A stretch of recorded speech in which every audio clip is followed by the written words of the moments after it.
We're going to be addressing in this video 7 of the most common prepping mistakes that people make. Why is it important to address something like this? For obvious reasons. We don't want to make these mistakes. Everybody does make mistakes. We understand that. But when it comes to certain mistakes, when you're preparing for a crisis of some sort, natural disaster to who knows what, there are certain things that you simply don't want to fall into if you can help it at all. And that's what we want to break down here. Before I go any further, I want to encourage you to go out and subscribe to this YouTube channel, share this information with others, get this video out to as many people as possible. Number 1, planning for one scenario. And a lot of times in that one scenario, people think to themselves, you know what, when this happens, and by the way, I hear this a lot from people, all my family's coming over, I've got these friends and these friends are coming over, they're going to bring all their gear, all their equipment, we're all going to meet together and we're going to have this survival utopia almost.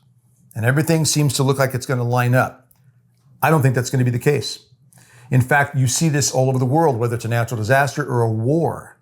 When it hits the fan, a lot of times people are scattered everywhere. Not everybody's in the same position. Not everybody's in that location. And you may, honestly, you may never see some of these people again. Now, that's not something people like to think about or talk about. But in reality, to plan for one scenario and think that one scenario is going to involve my friends, my family, and all of our gear, we're going to come together and everything's going to be great right there. We know it's going to be hard, but that most likely is not going to be the case. If you plan for that, you will most likely find yourself in a moment of failure. It's far better off to plan for the worst case scenario. Plan that you're not going to be able to get home right away, if at all. Someone else might not get there. We also need to be thinking, if the power goes out and the water gets shut off, that will change the dynamic tremendously.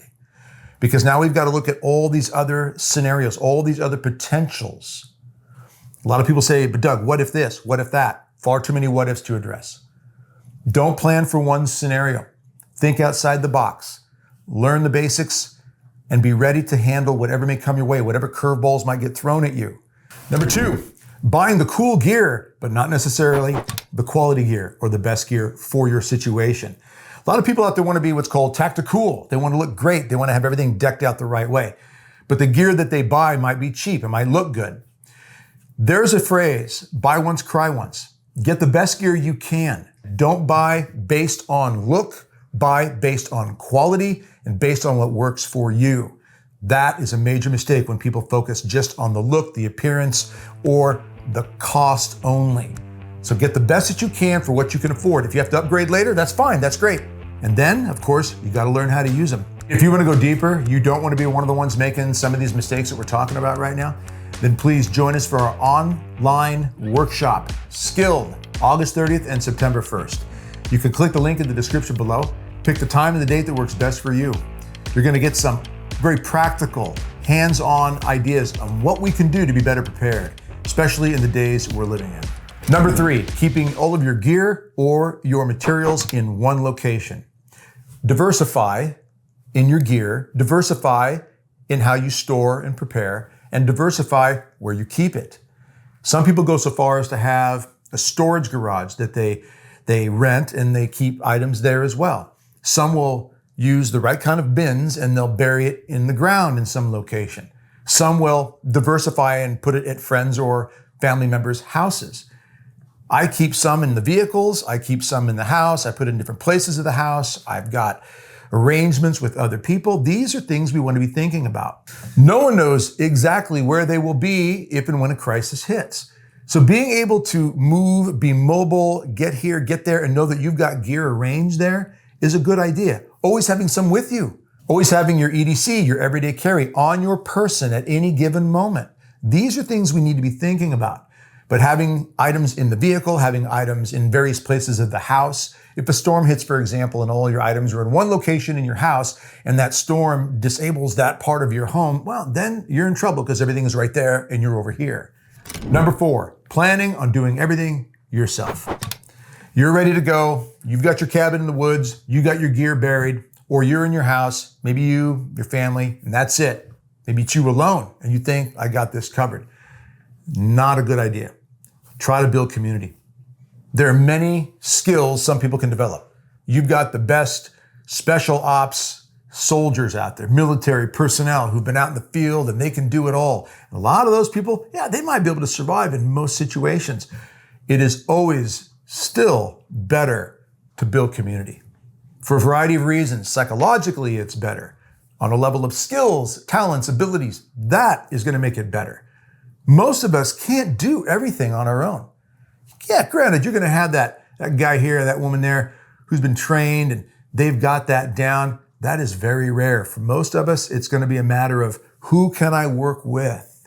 Who can I interact with? Now, also because we don't know how long a crisis can go on, communication, conversation, having people there to build you up, lift you up. Even our Lord Jesus sent the disciples out in twos instead of have each other's back. Having that battle buddy, that partner who's in the thick of the fight with you. So build community. Work on that now. Start now with that. That's not something we wait on. It takes time to build those relationships. Number 5, only storing up food and water for a certain amount of time, but you're not thinking about how you're going to sustain it after you use up that food and water. There are those out there who'll go all out. They may buy 6 months, a year's worth of food. They might have stored up a year's worth of water. But once it's all used, if they haven't figured out how to sustain it, how to replenish it, then you've got problems. Also, when that happens, people sometimes aren't thinking that it could be stolen. It could be damaged. It could be tainted. The food, the water could in some way be infected with something that prevents me from using it. So we have to be thinking, how do we sustain with a garden, raising chickens? How do we find water sources? How do we harvest rainwater? How do we figure out where a local spring might be? Or you've got water in a good creek or a good river that you can draw from. Then, of course, you're looking at filtering that water, making sure that it's drinkable. But building community, again, we go back to this as we did previously, is critical because you're going to need to work with other people in most cases because some of those people are going to know how to raise chickens, how to grow a garden, how to work some of these other areas, these skills to find water, to be able to continue to sustain those sources.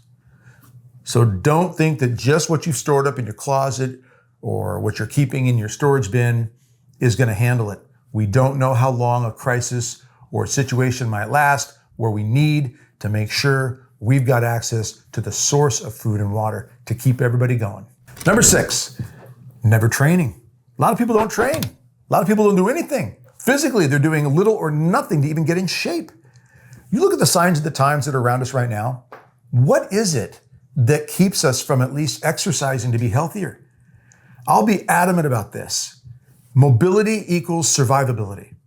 If we're not able to be mobile in a crisis, that really hinders our chances. Now, I know some people are hindered based on age and arthritis or whatever it might be, but we want to try to improve where we can. And if we are at an age or a place in life and there's something going on with us where we just can't overcome certain physical challenges that allow us to be stronger, healthier, or more mobile, then we've got to work with other people so they can help us in those cases, in those scenarios. But there are people who just never train. They never train their skills. They don't learn, again, how to store water, how to filter water, how to grow food, raise food, how to cook, how to start a fire if they can't just light a match or turn on a gas stove. So we need to train. Having great gear does not equal having great skill. Gear does not equal skill. You can have a room full of all kinds of the best gear in the world, but if we don't know how to use it, if we're not opening the boxes, if we're not looking through it, reading the instructions, and actually getting our hands on it and practicing, training with it, then it's not going to do us a lot of good. Same idea with self-defense. If you've got to protect and defend, but you're not doing anything to be strong or have an idea of what to do, you're not processing scenarios, you're not training on even the very basics, then you can talk all you want about it. You can watch all the movies out there. Bruce Lee, Chuck Norris movies if you want. Doesn't equal the ability to do it. And number 7, medical training. This is another one of those areas where a lot of people just don't want to do it. They don't want to take time for it. We have to think to ourselves, what happens if you're in a crisis and let's say the water gets shut off and you get a cut or a scrape and you can't just turn on the water and lather up some soap and wash out that little wound and be fine. Maybe it's a deeper problem, a laceration. Could even be an accident that happens because you're chopping wood, you're trying to rebuild something because a natural disaster has struck and you've got to fix a roof or you've got to do some repairs and you're injured in doing the repairs. in a lot of scenarios where infrastructure falls apart in a society, you will hear that many people die from infection, from wounds that happen just dealing with the crisis. Not to mention gunshot wounds, knife wounds, things of that nature. More traumatic, obviously. But how do we deal with that? If we can't just run to the local urgent care facility or the emergency room, call the local doctor. If all of those opportunities are shut down for us and we are left on our own, do we even have a good quality medical kit? Do we have the right items in the medical kit? I'm not talking about a cut and scratch kit with Band-Aids and a little bit of triple antibiotic ointment. I'm talking about a kit that has a tourniquet in it, has an Israeli bandage, high pressure bandage. I'm talking about quick clot, items that can actually help stop bleeding in a serious laceration, gun wound, something of that nature, and able to save lives. And then learning how to use them. And don't forget about our online workshop coming up August 30th and September 1st, Skilled. Remember, click that link in the description below, pick the date and the time that works best for you, and learn those practical steps that are gonna help you in the times that we are facing right now. Remember, no matter what you do, never lay your sword down on the battlefield and walk away. There's far too much at stake. We need to be the good men and women that God calls us to be, to stand strong in the face of those crises that may come our way. God bless and strengthen you in this fight. I look forward to seeing you again soon.